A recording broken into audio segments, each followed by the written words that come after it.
Les chapitres 6 à 10 du livre de l'Apocalypse doivent être considérés ensemble, car ils parlent de la même période. Dans Daniel 9, 24, 25, le prophète Daniel disait que son 10 semaines passeraient. En prophétie, un jour est donné pour un an. Voyez Ézéchiel 4, 6. 6 grands événements s'accomplirent pendant ces 70 semaines. Le temps peut être divisé en 3 périodes. La première division parle de l'ordre de restaurer et construire Jérusalem, 2 Chroniques 36, 21, 23. En 46 ans, Jérusalem et le temple furent reconstruits sous Esdras, Néhémie, Agé et Zacharie. La seconde division va de l'achèvement de Jérusalem à la croix.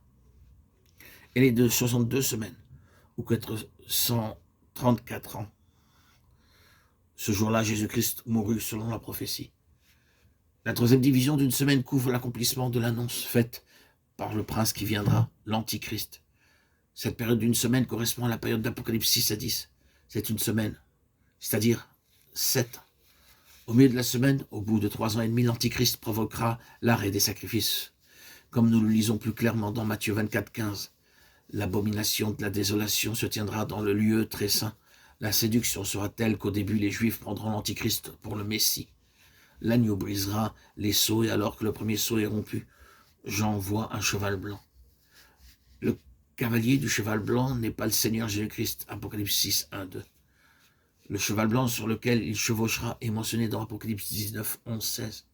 L'Antichrist viendra essayant de persuader le peuple qu'il est le Christ.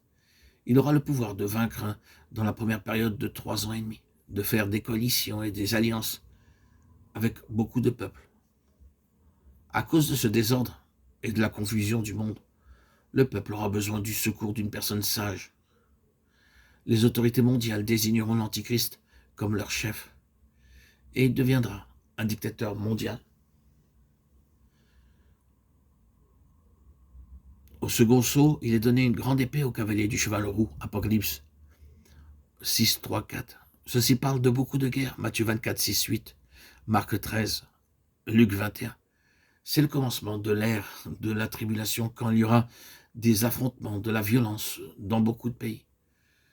À l'ouverture du 3e sceau, versets 5 et 6, un cheval noir indique une grande famine dans beaucoup de parties du monde. Il se vendra une mesure de blé ou 3 mesures d'orge pour l'équivalent d'une journée de travail. Cependant, l'huile et le vin, qui symbolisent les plaisirs de l'homme, demeureront inchangés. Ceux qui en auront les moyens bénéficieront encore de leur plaisir, mangeant, buvant, pendant que les autres mourront de faim.